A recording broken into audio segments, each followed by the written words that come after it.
Welcome back. Our next presentation is going to be on opportunities for physicians in coaching.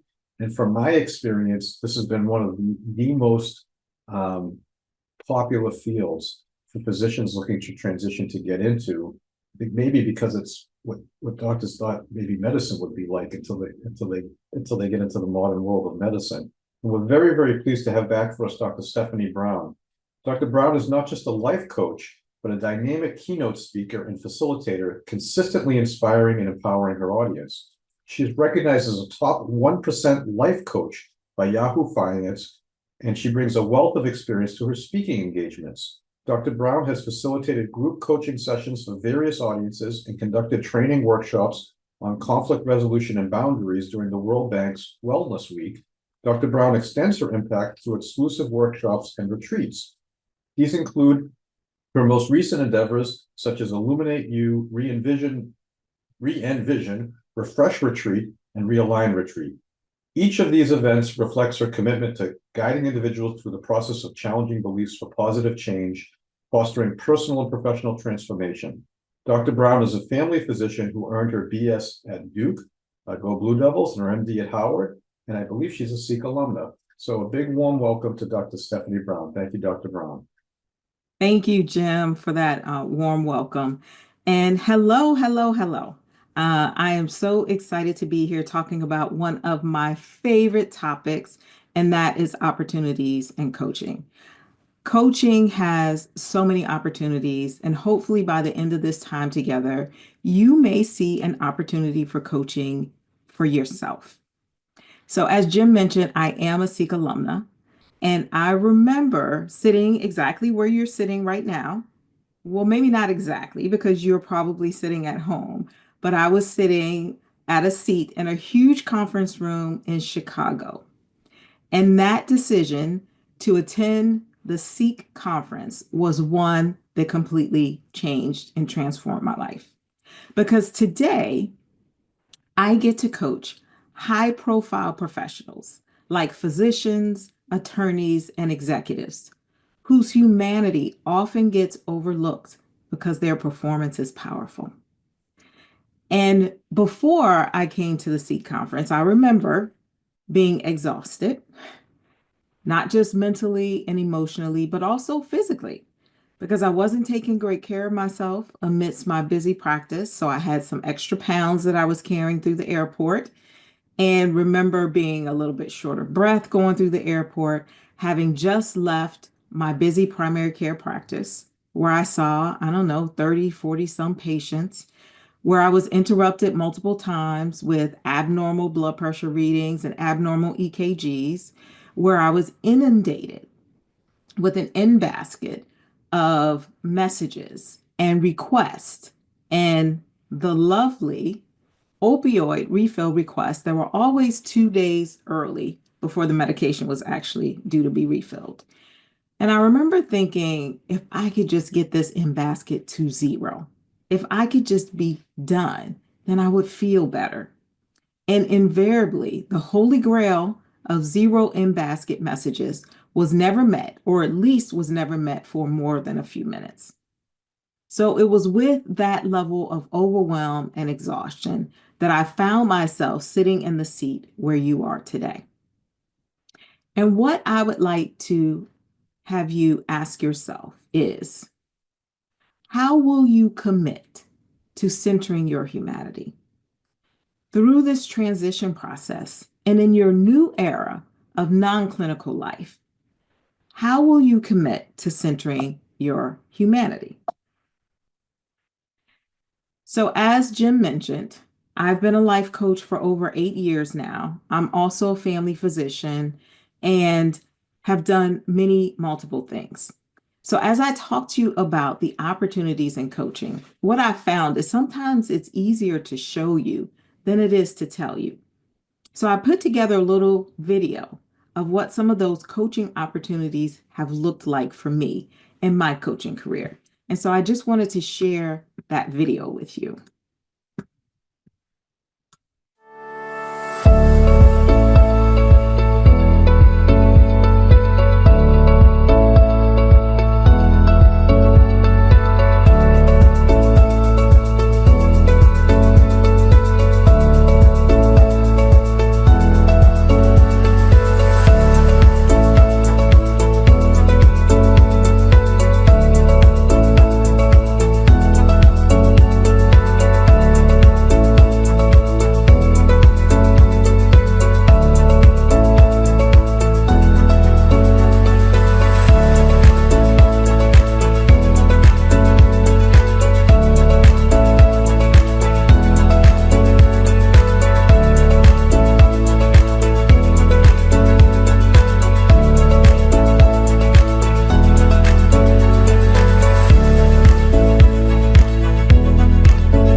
So in that video, you got to see a lot of different things that coaching can be. And I ended on purpose with that last slide, which is a slide of me and my husband in South Africa, because that is what one of my dreams that was fulfilled. Even before I started my coaching career, I remember having a vision of being able to work anywhere in the world. And while I was on that vacation for my husband's birthday, I was also planning a retreat. And I remember being on safari, being in the open Jeep on safari and looking at all of the animals. And a text message came through from my virtual assistant about the retreat that I was planning. And it dawned on me that I was actually living that dream of being anywhere in the world and being able to work my business. So that's what coaching has meant to me. Now, when we talk about coaching, I know I didn't know what coaching was because let's face it, we do coaching in our everyday lives. We naturally are coaching. We coach our patients and we coach our friends, we coach people around us. So, what is coaching? Is it what we do with our patients every day? Yes, you do. You coach your patients every day. But that's not the professional definition of coaching. And I know some of us may be thinking, okay, do I have to get on a stage like Tony Robbins and whip the audience into an emotional frenzy until they are overblown with emotion in order to be a coach? If you have that skill and talent, which I do not, then you can definitely use it. But no, you don't have to be jumping around on a stage like Tony Robbins in order to be a successful coach. The field is full of opportunities. Coaching is such a rapidly growing industry. But I wanted to mention that there is a specific definition of what coaching is. The ICF, which is the International Coaching Federation, and you're going to hear me talk about the ICF a lot during this presentation. That is the body that maintains the professional standards of the coaching industry. So the ICF has a very specific definition, and this is what it is. Coaching is the act of partnering with clients in a thought-provoking and creative process that inspires them to maximize their personal and professional potential. The process of coaching often unlocks previously untapped sources of imagination, productivity, and leadership. Now, I mentioned that coaching is a rapidly growing field. But did you know that it does not require residency or boards or even a license? But you do need training if you're going to be a successful coach and maintain a successful business. Coaching is very diverse. There's lots of different things that you can do with a coaching career. You can do speaking engagements like you saw in the video and like we talked about with Tony Robbins. You can do workshops, group coaching, retreats, and individual one-on-one coaching. There's opportunities for you to be a trainer. You can train in a corporate setting. You can be an author, or you can even do consulting work as a coach. So it's a very, very diverse field with a lot of opportunities. So let's talk a little bit more about the industry of coaching. Because I know when I first got started and I was thinking about coaching, even though that was many years ago, at least 8 or 9 or 10 years ago, I felt like, well, isn't the industry saturated? Aren't there like plenty of coaches? Why would anybody hire me to be their coach when there's so many other coaches out there?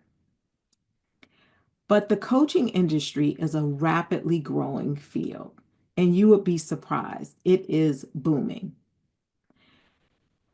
You can look at the statistics here and see how much the field is growing.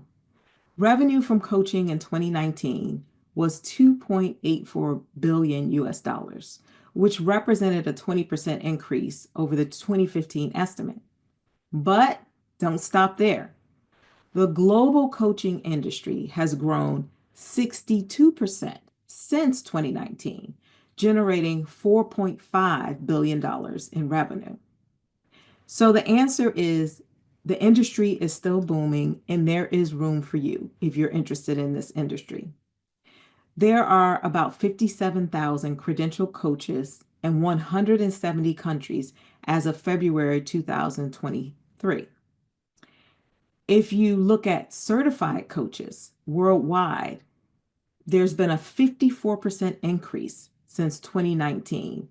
And now we have 109,200 certified coaches. And I'm going to talk about the difference between credentialed coaches and certified coaches. So, credentialing is a higher standard, which is why there's a lower number of credentialed coaches. But certified coaches, there's about twice as many. Now, I know when we're looking at non-clinical careers, one of the things that we want to know, of course, we all have lives, we have kids, we have families or responsibilities. We want to know, well, how much money are we going to earn? So life coaches, the statistics say that life coaches earn between $100 and $150 an hour as a starting rate. Now, you don't have to have a professional degree to be a life coach. So, for those of us who have professional degrees, for those of us who are physicians, our starting salary is going to be a lot more than this because we have the educational background and the experience background that would support a higher rate that we're charging. Also, as you become more experienced as a coach, your rates are going to go up. And depending on what your niche is, your rates are going to go up. So basically, it's unlimited. You can charge what it is that you feel that you are worth and that the market will uphold. So these are some other statistics about how it breaks down in different parts of the world, and then how many coaches there are based on credentialing, which we'll talk about a little bit more. But I just want you to know that this industry is booming. And why is it booming? There is a reason that there's so many coaches and that there's so much revenue associated with coaching. And that reason is because it works. There's a huge high client satisfaction with coaching. I can't think of very many other fields, including our own field of medicine, where 99% of individuals and companies who hire a coach report being either satisfied or very satisfied with their experience. Those are significantly high numbers. And coaching delivers measurable results in both personal and professional development. There are a lot of tools that we can use in order to measure our results. For myself, as a core energy coach, I have a tool that I use with almost all of my clients. And I look at their energetic profile before we work together and oftentimes look at it after we work together. And I can see a measurable improvement after just 3 months, which is my average coaching package. So there's measurable results. So this is a look at why clients are so satisfied. Why are clients so satisfied?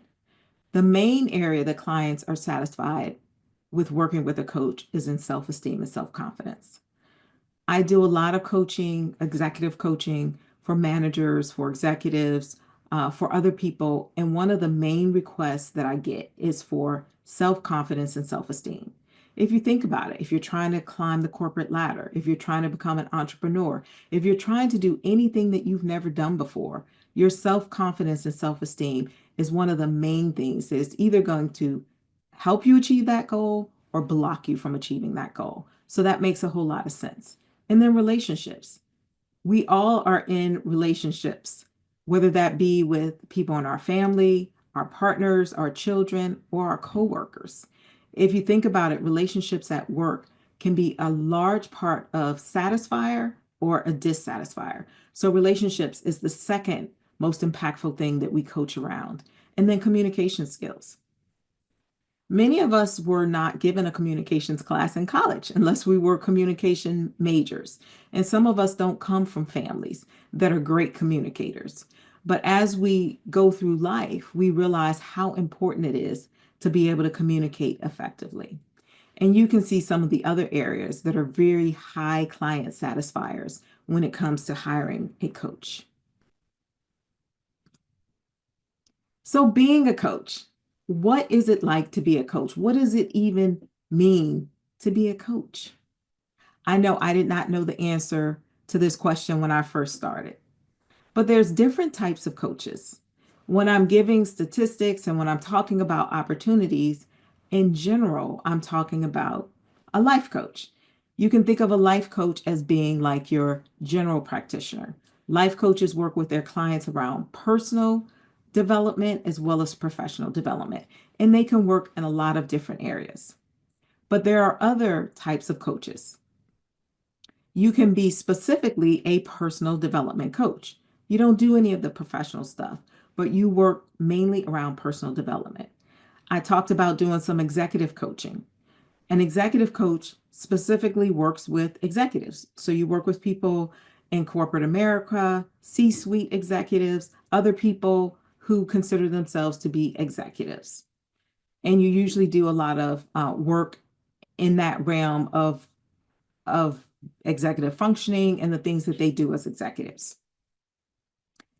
There are also spiritual coaches. There are some coaches that will help you be able to get in touch with your spirituality. There are relationship coaches. We talked about how important relationships are in life. So it makes sense that there will be some coaches who focus specifically on relationships. There are leadership coaches. Leadership coaching is different than executive coaching. Executive coaching is really about the people that you work with. Leadership coaching is really about the skills. Everyone is a leader, whether you're a stay-at-home mom or whether you're an entrepreneur or whether you work a 9 to 5. You are a leader in some capacity. In the first place that you lead is yourself. So that can start with self-leadership and then leading others. Health and wellness. Lots of different health and wellness coaches out there that help people reach some of their health and wellness goals. And then there's specifically business coaches. So a lot of times when you're going to start a business, you want a business coach to help you get through the nuts and bolts of starting a business. Career coaches, this is some of what you'll see at universities or at companies that they have career coaches. And intimacy coaches. They're coaches who work with couples around their intimacy. And a lot more. There are many other niches that exist or can be created. So, whatever it is that you feel like you want to coach around, if there's not a niche for it, you can create it. So, what do coaches do on a daily basis?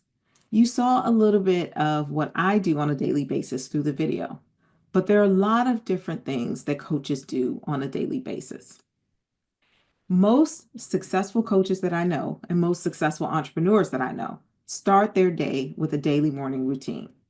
I like to read a lot of autobiographies, and what I have noticed is that autobiographies of successful people, they almost always start their day with a morning routine.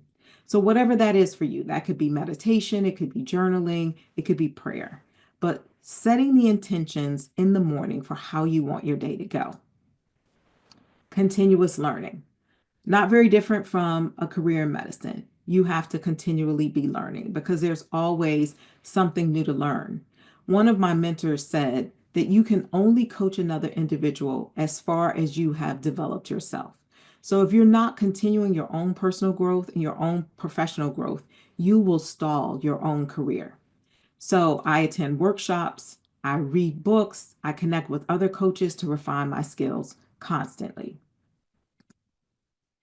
And then the actual doing of the coaching, there's lots of different ways you can do the coaching.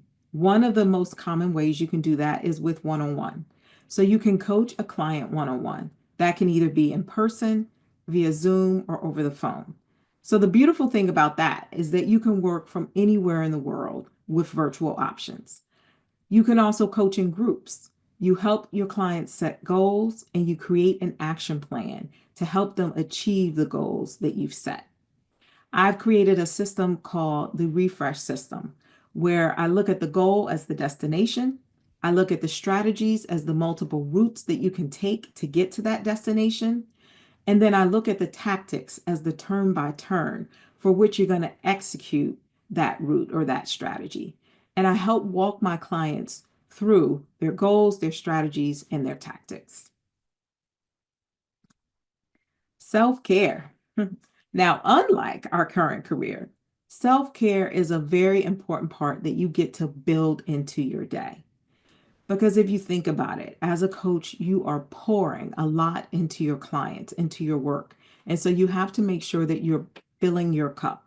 You have to make sure that your battery is fully charged so that you can pour into your clients. So self-care is key for maintaining balance and energy. And then the administrative tasks, the stuff that may not be as fun, but managing your client schedule, doing your invoicing, doing your marketing and your social media is all a part of what you have to do as a coach. So the coaching profession, how do you break into it? The one thing about a career in medicine is that it is very scripted. You know exactly what you have to do. You know how much school you have to take. You know what exams you have to take. Every step of the way is scripted. Coaching is not quite like that. It's not scripted.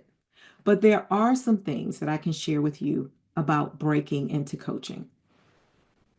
So, one of the first things that you want to do is you want to research the coaching industry. And you're going to start again with the International Coaching Federation because that really is the standard and it's a great resource. So research the coaching industry, see what's out there, see what does it take to become a coach. Understand the process before you decide to break into it. And this one I cannot stress enough. Hire your own coach. Now, I know it says to hire your own coach to be able to experience the process firsthand. That's one reason. But you want to hire your own coach to support you through this process. Because when you're going from something that is completely scripted, like medicine, to something that is not scripted, it will bring up a lot of things within yourself. And in order to be able to overcome those stumbling blocks that are invariably going to get in your way, it's perfect to have a coach to walk you through that process. And they've been through the process. They may not be a physician like you are if you don't hire a physician coach, but they've been through the process of becoming a coach. So they have firsthand experience and they can help you along the way. So you definitely want to hire your own coach. And I'll just tell you, as somebody who has several coaches, right now I have 3 coaches. I don't think that I would hire a coach who does not have their own coach. Even once you become a coach, it's important to have your own coach. People are going to be offloading a lot of energy on you, and you need a way to be able to clear that. You need somebody that you talk to when you're having a bad day. You need somebody who gives you a different perspective. So, hiring your own coach is very important. And then the next step to breaking into the coaching industry is to get certified through a coaching program that aligns with your goals. Some people may want to become a coach because they just want to provide better care to their patients. Some people may want to just have better communication skills, but some people may want to build a multi-million-dollar business, which is definitely an option. And if that's your goal, then you're going to look for a coaching program that really trains you for that goal. And then find a mentor coach. You'll notice that as you go through coach training, you're going to need a mentor coach to help you attain some of the landmarks that you need to attain in your coach training. So I want to talk a little bit about certification. So I mentioned that as a coach, you don't need to be licensed, you don't need to be boarded, you don't need any of those things. And you may have met some coaches that are not actually certified, but I would highly recommend that you become certified. Coaching certification comes in multiple different shapes and sizes, but you want to choose an accredited program. There are some programs that are online that you can do in a weekend. There are some courses that are online and in person that you can do in 6 weeks. And there are some courses that will take you an entire year. So there's a difference in the depth and in the value that you're getting when you choose a coaching certification program. So again, you want to choose a certification program that prepares you for the type of coaching that you want to do. If you know that you want to attain government contracts, or that you want to coach in corporate America, or that you want to coach, people who value education and credentialing, then you're going to choose a coach certification program that gives you those credentials that you're going to need when you walk into that room. So like I mentioned, you may have met a coach or two who was not certified, but they called themselves a coach. And they may be doing some of the work that is considered coaching. But let me tell you, people know the difference between a certified coach and a not certified coach, and people want coaches who are certified.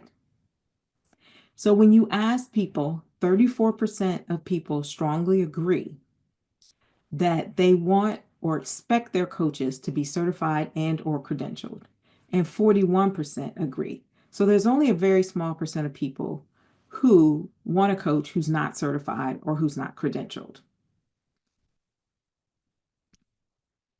So what does it take to become certified? So I talked about that there's lots of different types of certification programs. You can get certified in a weekend, you can get certified in 6 weeks, or you can get certified in a year. So some of the more popular, well-regarded programs I've listed on this slide for you as a place to get started. Each offers unique specializations and strengths. So you might choose one coaching program because its specialization or strength is around communication and leadership. And you know that you want to do leadership coaching. So that would tell you that that's the training program that you want to choose. Or you might choose a coaching program that specializes in energy because you know that you want to do transformational work and you want to work with people on a deep level. So that really speaks to you. So you're going to, again, choose based on your career goals and the unique specializations and strengths of the coach certification programs. So I just wanted to provide you with some of the links so that you could go right in there and start to see what some of the more popular coach training programs and certification programs offer and how they differ. So I just listed IPEC. IPEC is the coach certification program that I train with. Their program is 9 months to about a year, and they focus on core energy. Also, International Coaching and Leadership Institute, they focus a lot on leadership training. The Coactive Training Institute, John Maxwell is another one that you hear about a lot that also focuses on leadership. So you can start to look through these and start to see what speaks to you. What do you think aligns with your career goals and also with some of your own interests and skills? Now, this is something that I know can be confusing, right? When you see coaches who are certified, you see all types of different letters after their names. Some of them say CPC, some of them say LLC, some of them say PCC. It's not unified, like we get an MD or a DO, and we know what that means. It's not like that in coaching.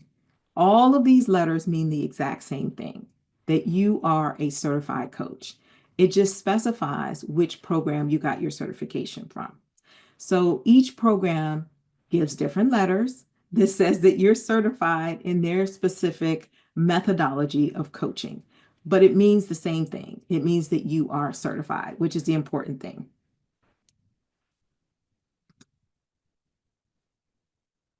Now, the International Coaching Federation has certain requirements that they do for certification. So one of the things that I also do is I work with a coach training program that certifies coaches. And so I know that the ICF has different levels that a coach training program can certify you. And this is another thing that you'll want to look for when you're choosing your certification program. Are you getting certified as level 1, level 2, or level 3? Now, level 1 certification means you have at least 60 educational hours and 124 contact learning hours. And that is setting you up to have the basic standards that you need to get credentialing at the ACC level. So you'll be certified as level 1, and you'll be set up when you're done with your certification to be credentialed at the ACC level. Level 2 means that you're going to have more training. You're going to get at least 125 educational hours and 175 contact learning hours. And once you're done with a level 2 coach certification program, you'll be set up for success to be able to become credentialed at the PCC level. And then level 3 requires that you already have had level 2 or PCC training. And then the additional that you need is that 75 additional contact learning hours. So when you're doing your research and you're looking for certification programs, if you know that you want to do coaching in an area where you're going to be working with professionals, where you want to be able to charge a high amount for your services, then you know you want to be looking at programs that will certify you at least at the level 2 area. Level 3 may be harder to come by.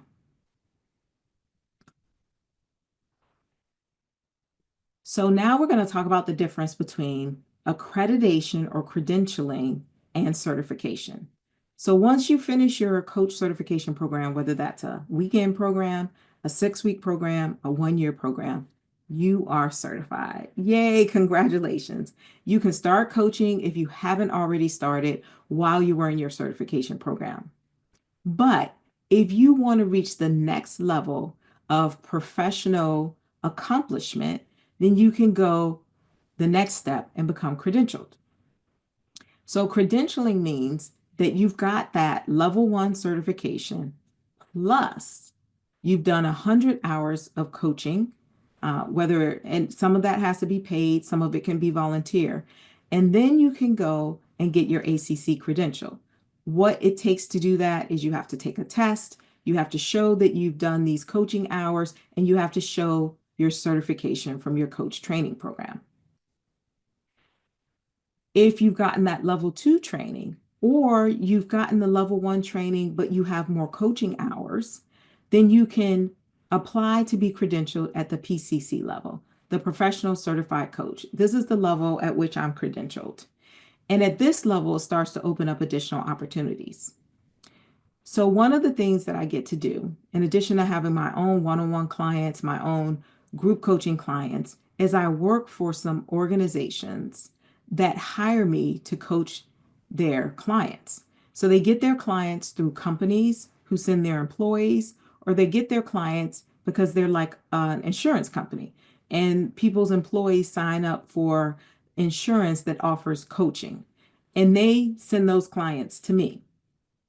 Most of the places that do that type of work want you to have your PCC. So if you're interested in working outside of just your own clients, then getting the PCC credential is important. And last, the biggest one is the MCC, or Master Certified Coach. Most people will have to have been a coach for at least 10 years before they're eligible to be a Master Certified Coach. As you can see, you need 2,500 plus hours of coaching experience and 200 plus hours of education. So the education is going to be from your coaching certification plus your continuing education. Because like I said before, you have to continue to be educated, and that supplemental education is going to get you to that level. So now that we understand the difference between certification and credentialing, you're all set. There's nothing stopping you. So many of us as physicians are going to want to coach other physicians because it's a field that we know and because physicians need a lot of coaching. For whatever reason, our field is one that is a little bit late to the game of realizing the impact that coaching can have. Physicians need a lot of coaching because a lot of us are experiencing burnout. We can use improvement in our leadership skills, and we also need enhancement in our work-life integration. I know lots of physicians who are struggling with all of these things. And so physicians naturally can benefit a lot from coaching. We also face a unique set of challenges. High stress. Most of us are aware that physicians have one of the highest suicide rates of any profession. And coaching offers support in navigating a lot of these issues, the stress and the burnout. Coaching also helps professionals to clarify their goals and develop strategies to improve performance and well-being. A lot of us are here. because we want to clarify our goals and develop strategies to improve our well-being and to improve our performance. And we're looking to see if a non-clinical career is where we can go to do that. So lots of opportunities. Some of you may already be coaching your peers at work, or some of you may have peer coaches, because there is a high need for coaching amongst the medical community. So when we talk about coaching being a lot different from the very scripted career that many of us have come into with medicine, I know I was like, how do you even get your first clients? Where do you start? There is no script. So I wanted to give you a few tips on how to get your first clients. You want to start by offering complimentary sessions to friends and family. Now, I know it's counterintuitive. You're doing this because you want to make money. You want to switch from a clinical career to a non-clinical career. So offering your services for free may sound counterintuitive, but it is the best thing that you can do. Let me tell you why. For one thing, it gets the word out there to your family and friends that this is something that you're doing. It helps you to build your confidence and it builds up your coaching clientele. So I have this picture here of two clients who are friends that I offered my coaching services to before I even completed my coach training. One of the clients here, yes, she signed up as a free client, but she then went on to sign up for multiple paid coaching memberships with me. She joined my group coaching. She supported me in my retreat and invited other people and has sent me multiple referrals. So that complimentary sessions that I offered her for 12 weeks have more than paid off. The investment has more than paid off. So that's a great way to start off with getting clients. Referrals. Satisfied clients will spread the word. So referrals are key. The other thing is that if you want to become a credentialed coach, you need those coaching hours. So offering complimentary or free sessions may not get you paid in the moment, but it's going to get you those coaching hours that you need in order to become a credentialed coach. And the more coaching you do, the more people will start to refer to you. I had a discovery session with someone who lives in she lives in Europe, in a part of Europe that I have never even heard of before. And when I asked her how she found me, she said it was a friend of her sister's who had given them my name.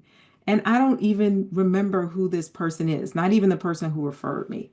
But clearly, somebody had an experience with me that was good enough that they referred and referred to somebody all the way halfway around the world. So referrals are key. So keeping your clients satisfied will help them spread the word.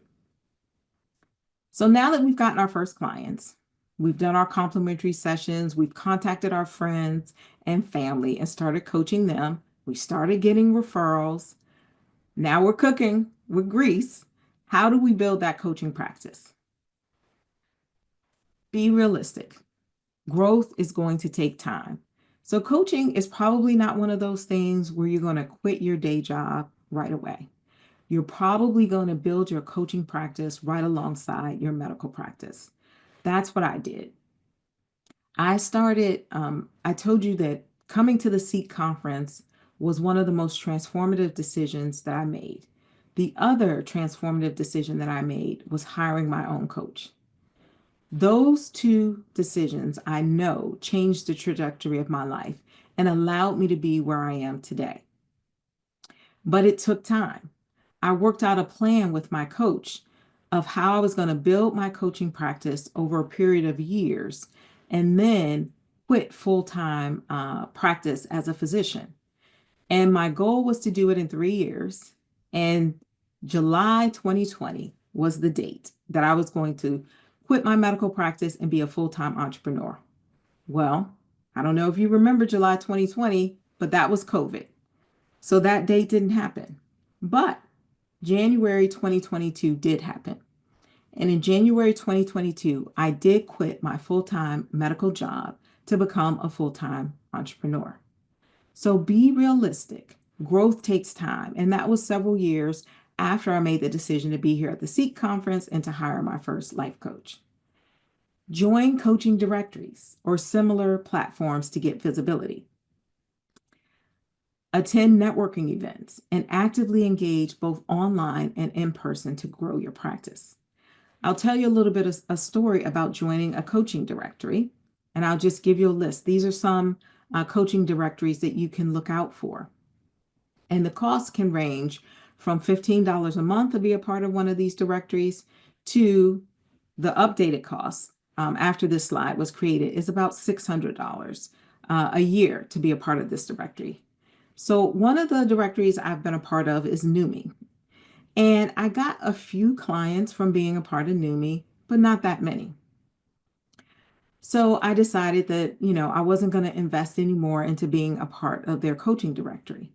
And then one day I got a phone call. And the phone call was from the owner of Numi.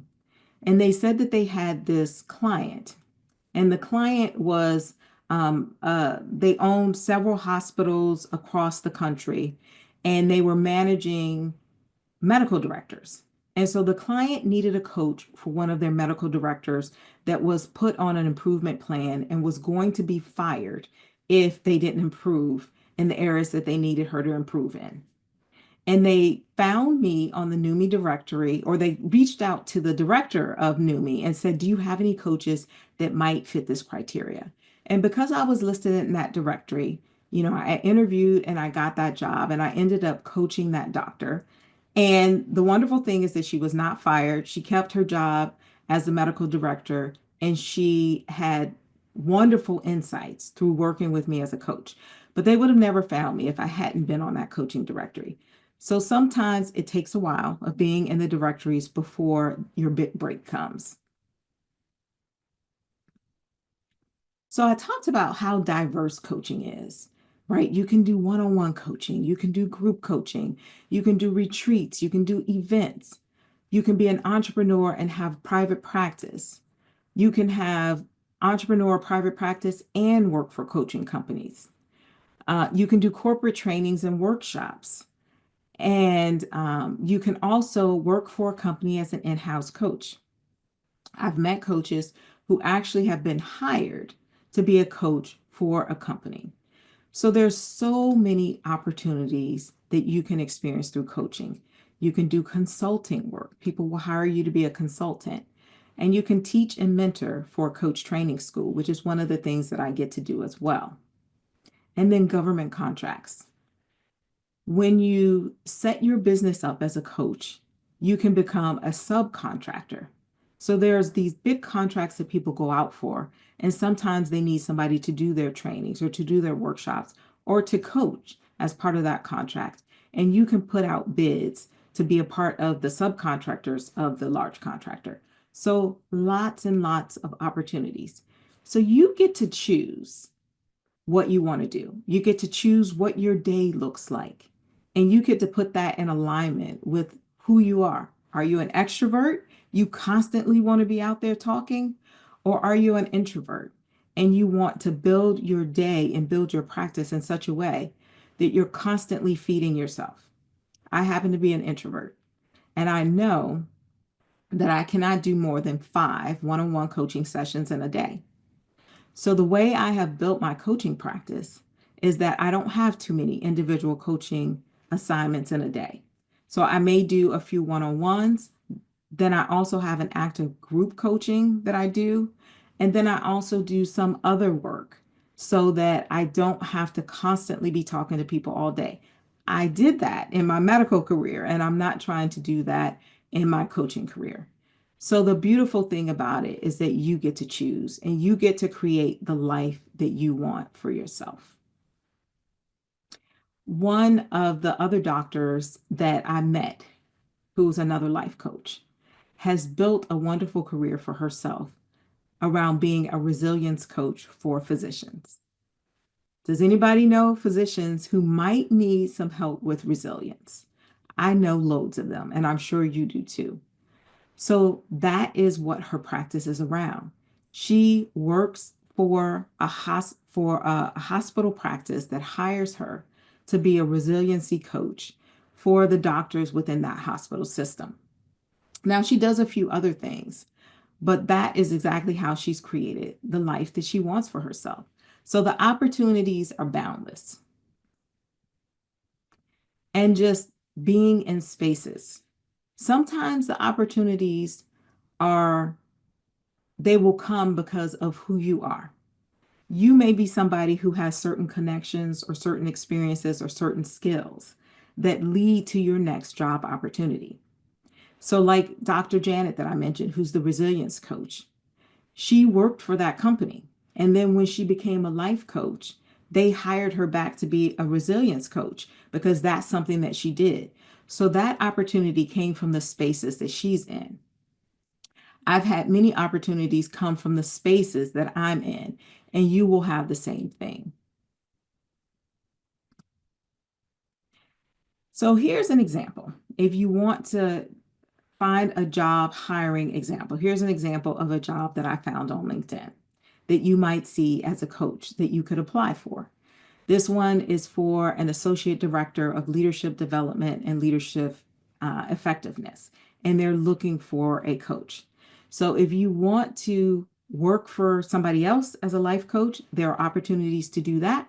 And if you want to work for yourself, create your own schedule, create your own opportunities, there's also opportunity to do that.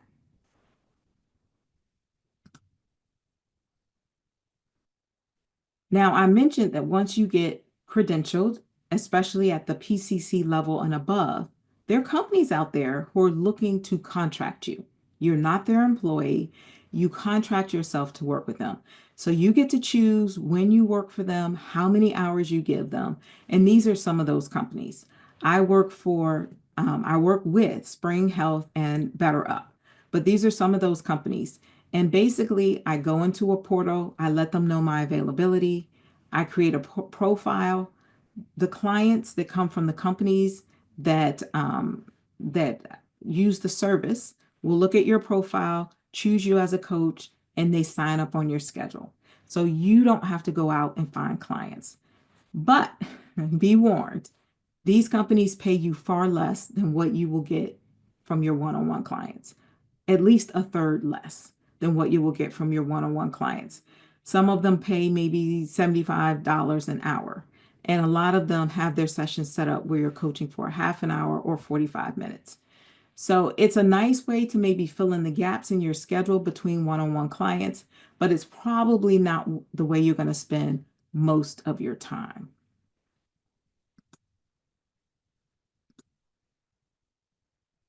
So why is it worth it? You know, I have two teenage sons. One of them is a first year in college, and the other one is a senior in high school. So believe me, several years ago, when I decided that I wanted to leave medicine and become a life coach, a lot of people were looking at me sideways, like, you want to do what? And you have two kids to send to college. I am the primary breadwinner in my family. So I had to think really long and hard. Is this something that I wanted to do? So when I think about why is it worth it, I think about the fact that my senior in high school is committed and has been committed for several months now to play D1 lacrosse at his top one choice of colleges. And I got to be there to travel with him to all of those lacrosse games over the summer. Once I transitioned from being a full-time physician to a full-time entrepreneur, for the first time in 20 years since medical school, I had every single summer off, every single weekend off in the summer. So I could be there to take him to his tournaments.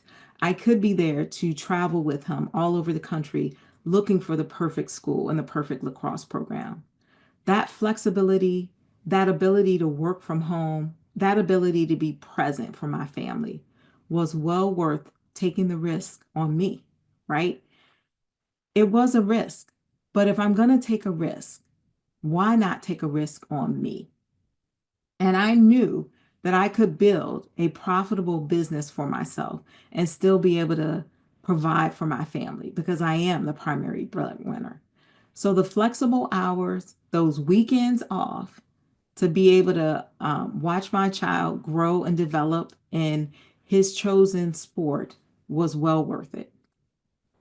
The deep personal satisfaction that I get from seeing my clients transform, there's nothing like it. I get that deep personal satisfaction from seeing some of my patients, but I would say it's 1 in 25, right? Because the rest of it just felt like being on a hamster wheel of making the donuts, doing the same thing over and over, treating chronic disease, which is never treated. But there were some experiences that gave me deep personal satisfaction. But with my coaching clients, every experience, every client, I get to see them transform. And that gives me great, deep personal satisfaction. When I read those client testimonials about the life-changing results that they've experienced through coaching, I know that I've made the right decision and I've made the right choice, and that whatever risks I had to take were well worth it. These are just some of the client testimonials that keep me going, that keep me motivated. Because being an entrepreneur and running a coaching practice is not easy. It's not easy, but it is worth it. And I know that I'm worth it, and I know that you are worth it. So these are the things that will keep you going, that will keep you motivated, and that will keep you on task. Because unlike medicine, where your day is scheduled for you, you have a lot of autonomy being a coach, but you also have a lot of responsibility because you have to make sure that you're using your time wisely, which is why you need your own coach, and which is why I have multiple coaches. So let's say after seeing all of the opportunities that there are in coaching, you are ready to take the leap and you are ready to become a life coach. And you're wondering, okay, I've gotten certified, I've gotten credentialed. How do I run a coaching practice? Is it the same as running a medical practice? No, it's not the same as running a medical practice. I think it's probably easier than running a medical practice. But there are some things that you have to do. You have to decide on your fee structure. There is no set fee. There's no Medicare that tells you how much you're going to get paid for a given service. So you have to look at the industry and figure out where you feel you fit in terms of your fee schedule. You have to create your coaching packages and you have to manage your schedule. And one of the main things that you want to do is right from the start, because even before you finish your certification, you're probably going to start setting up your coaching practice because you want to get off the ground going right away. What's your business name going to be? What type of structure is it going to be? Is it going to be an LLC? Is it going to be an S Corp? And you want to get licensed and make sure that whatever tools you use are HIPAA compliant. So if you're going to use coaching software and you have people's personal identifiable information in there, you want it to be HIPAA compliant so that there aren't any breaches and people's personal information is becoming compromised. You need to get a website, an email, a business phone, some scheduling software, and you want to have a contract. So your coach certification program may have a sample contract that you can use, but if not, you want to make sure an attorney looks over your contract to make sure that it relieves you of any liability. You don't need the same type of malpractice that you have as a practicing physician, but you probably want to have business insurance so that if someone does sue your business, especially if you're hosting events, somebody comes to an event and they get hurt, they could try to sue your business, that you have the business insurance and that you have a business bank account because you're going to need to pay taxes on your business. And you want to grow your practice in a sustainable way. As I mentioned before, you cannot see 30 coaching clients in a day. You would be exhausted and you would be burnt out. And the whole purpose of this is to leave burnout behind and to really be living in a way that you center your humanity. So make sure when you're thinking about how much money you want to make, you think about building your practice in a sustainable way. So not just one-on-one coaching clients. You might want to have some group coaching in there. You may want to have some corporate training in there. You want to have multiple streams of revenue so that you're not burning yourself out. So a year from now, you will wish you had started today. So, what I want you to take away, if nothing else, is that there are multiple, many, many opportunities in coaching, and you get to decide which opportunity is right for you. I've laid out a path for you that you can follow if you want to pursue this. And even if you don't want to pursue it, you don't know what you want to do, hire a coach, whatever it is that you want to do, even if it's continuing in the same practice that you're in now. A coach will give you tremendous value. There's a YouTube video that a radiologist did, and it's on YouTube, and he talks about how whenever there's something that we want to do that we've never done before, it's always helpful to find someone to help us with that. But for some reason, especially as physicians and as professionals, we don't think that we need help, but we all need help. So if you're trying to do something you've never done before, then you could use the benefit of a coach and to get started today and to hold you accountable for the things that you say that you want to do. So with that, I am going to bring you back to the question that I asked you originally. How are you going to center your humanity through this transition process from clinical to non-clinical, or even just thinking about being non-clinical? You don't have to be in the process of making a decision. How are you going to center your humanity? And if you need any help answering that question, feel free to reach out to me. I would be happy to talk that over with you and to work through that with you. So I would love to thank you for this opportunity. And at this time, I'm going to bring Jim back because I think he has some questions. Thank you, Dr. Brown. Fantastic. Just a few questions. Financially, how realistic is it to match or exceed physicians' clinical income if they take this process seriously, they get into a full-time practice, et cetera, et cetera? I think that it is realistic. It will not happen overnight, but I know plenty of coaches who are making more money as a coach than they were as a full-time physician. It also depends on your specialty, right? Um, I'm a family physician, so I know a lot of people who were either family physicians or pediatricians who are making more money. But it is possible. I don't think it's easy and it doesn't happen overnight, but it is possible. So my understanding for your practice, Dr. Brown, is that you will coach physicians, but you also do executives, attorneys, and people like that. Do you consider your background as a physician to be an advantage or a disadvantage when you're, coaching outside of your profession? Do people look at you and say, wow, she's a doctor, that's really cool? Or they look at her like, she's a doctor, what the hell does she know? Can you maybe address that a little bit when you're getting outside of the sisterhood and the brotherhood of doctors? That's a great question. It's definitely an advantage. Um, most of, I would say 50% of the people I coach are physicians, but then the other 50%, like you said, are high achieving professionals. Because one of the things that is consistent, whether you're a physician or you're another professional, is we're dealing with a lot of the same issues. If you are an executive or an attorney, your humanity is often getting overlooked because your performance is powerful, just like that of a physician. So the same way that I would coach a physician is the same way I would coach a lot of those professionals, teaching them how, even though your boss or your organization may be overlooking your humanity, then you end up doing it too, right? We end up overlooking our own humanity, even though we're not given the time that we need to be able to eat lunch or go to the bathroom. Our schedules are packed.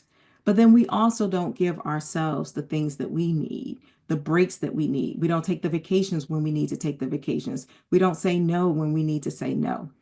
And that is something that all high profile professionals deal with, not just physicians.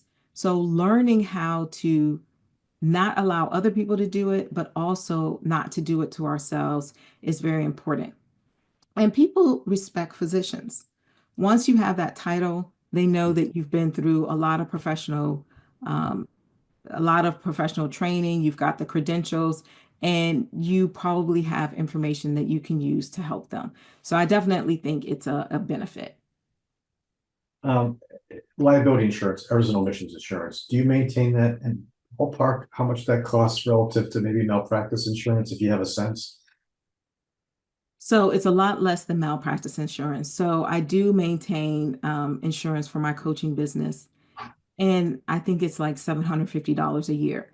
I talked a lot about ICF, or the International Coaching Federation, and I get my insurance through them because they know coaching and they know how to insure coaches. And there's different levels of insurance you can get even for your coaching practice.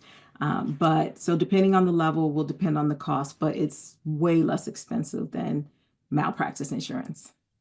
Thank you, Doctor. Now, along those lines, so you retired, you moved to transition from your clinical practice. I assume you're no longer covered by malpractice insurance. Now you got a patient, and a patient, you got a client, excuse me, and the client wants to blur the line.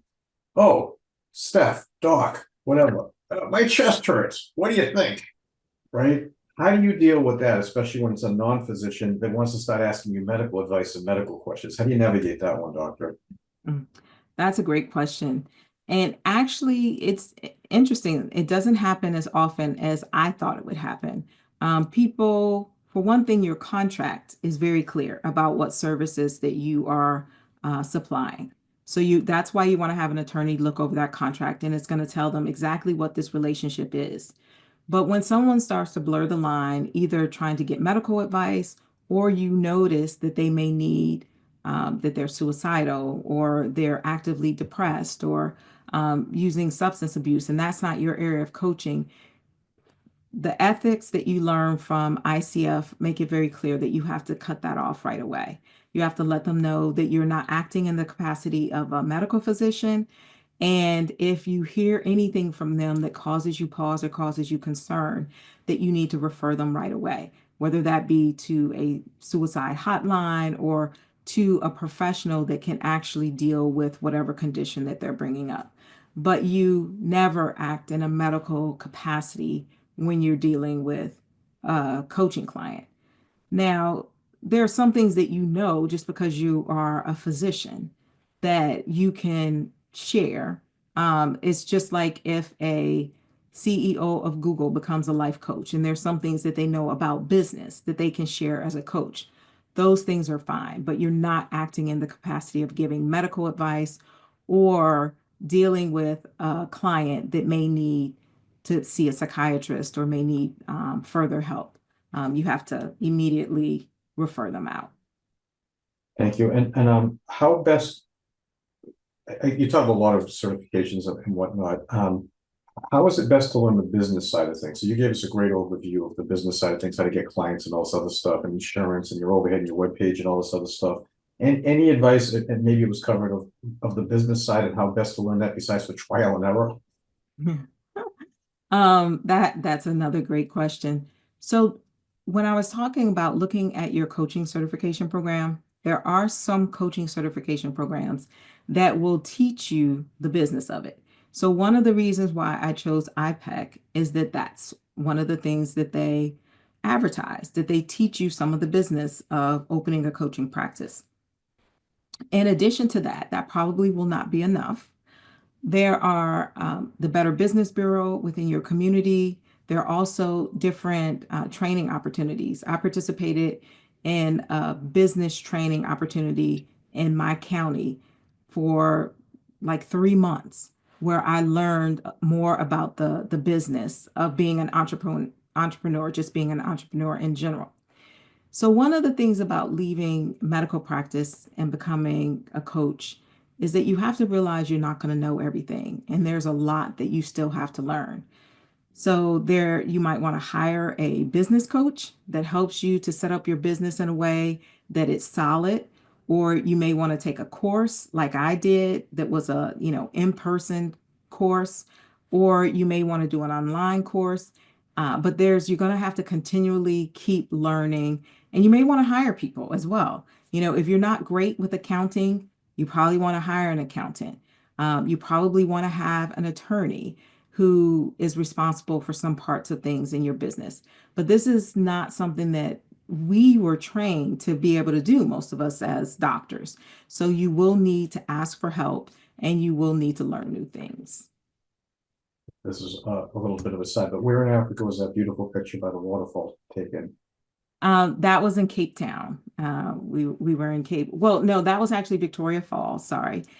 So Victoria Falls is in Botswana. So we went to Cape Town, South Africa, and then we also went to Botswana, Victoria Falls. Gorgeous, gorgeous. And last question for you, doctor. Can you maybe talk a little bit more about if a doctor looking to transition was interested in hiring you, what individual and group services that you kind of offer and how you would work with a physician? I have coaching packages that are specifically designed for physicians. Like I mentioned, I'm a Seek alum, and I've had the pleasure of coming back to Seek as a mentor coach year after year after year. So I'm very attuned to what it is that doctors need. Most doctors experience the fact that they are being asked to do more with less. And how do you transition and do something else when you're already overwhelmed and doing more with less in your clinical practice, and you can't just quit right away? So I have coaching packages that specifically help doctors come up with a plan, their goals, their strategies, their tactics, offering the accountability, offering the tools, and helping them to be able to release things that may be draining their energy so that they have additional energy to be able to pour into this transition that they're trying to make. I can't even express how wonderful it is to watch doctors be able to go from being completely overwhelmed and thinking that there's nothing that they can do about their situation to stepping into a new life that fulfills them and that feeds them and that also brings in the money that they need. So you can work with me one-on-one. Most of my packages are either 3 months or 6 months. And from time to time, I'll also have group coaching experiences that are specifically designed for physicians. So all you have to do is reach out to me via email or that QR code that was on my last slide. Thank you very much for Dr. Brown. And thanks for coming back. Fantastic talk. Thank you. All right. Thank you so much.